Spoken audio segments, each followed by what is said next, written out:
A new workout and lifestyle craze is sweeping the nation. It's called CrossFit, and it's not just popular in America. There are more than 7,000 CrossFit gyms worldwide. But could the low-tech, high-intensity workout be too much of a good thing? Some say it's getting too dangerous. Here to explain this really hot trend is Joe Peacock. He's the author of Mentally Incontinent and... Everyone deserves to know what I think. Exactly. Yeah. And you're an avid CrossFitter, so you know all about this. First of all, what got you hooked into it? Because you've tried all kinds of workouts in your life before. Yeah, I worked at a big gym, Gold's Gym, and there were people who were coming in talking about CrossFit a couple of years ago. And I saw them do it, and I saw weights on the ground, and there's like 95 pounds on a bar. And I'm like, I can do that. And these guys weigh half what I weigh. We come in and we compare each other all the time.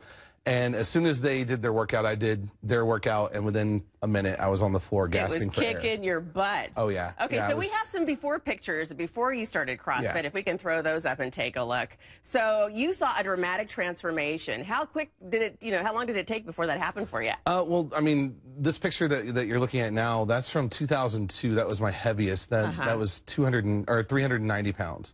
And then this picture is 370.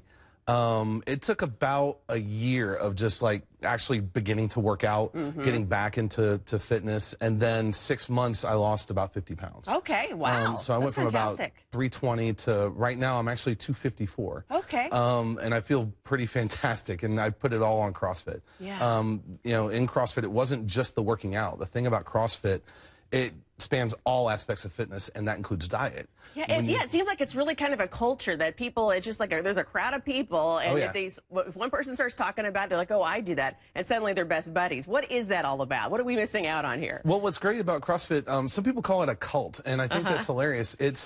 It's amazing. It has its own language. So you hear people talk about WODs, which are workouts of the day, AMRAP, which is as many reps as possible. They'll be naming workouts like Cindy and Diane and Linda, and what those names are for. They're usually named after heroes, military or law enforcement. Unfortunately, some of them have lost their lives. And in honor of them, these workouts and programs were put together that combine things like thrusters or squats or deadlifts.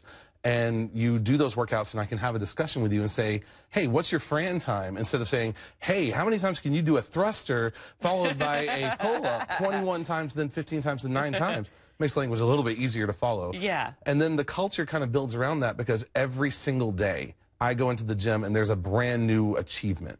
I never thought at 320 pounds I'd do a pull-up, much less 5 pull-ups. And this weekend I got 20 pull-ups. And quickly, it seems like you could get hurt doing any workout, obviously, but all the hype about, oh, you're going to hurt yourself and tear your muscles and all that. Oh, yeah. What do you think? It's just like every other program. Marathoners and Navy SEALs and CrossFitters and walkers are all subject to some sort of, injury. And I think that there's a lot of hype around rhabdo. I'm not a doctor, so I don't really know the ins and outs of what actually happens. What I do know is that it's changed your life, right? It's completely changed your life. Of course, get your doctor's advice first, but obviously you're living proof. Joe Pierce, you did a great job. Oh, I've worked very hard. I'm motivated now. Thank you. It's lovely, yeah. And I think that anyone can walk in the door from the couch or from prior athleticism, pro athletes, college athletes, and every one of them will wake up and go, oh my gosh, I have work to do. Cool, Joe. Thank you. Yeah, thanks.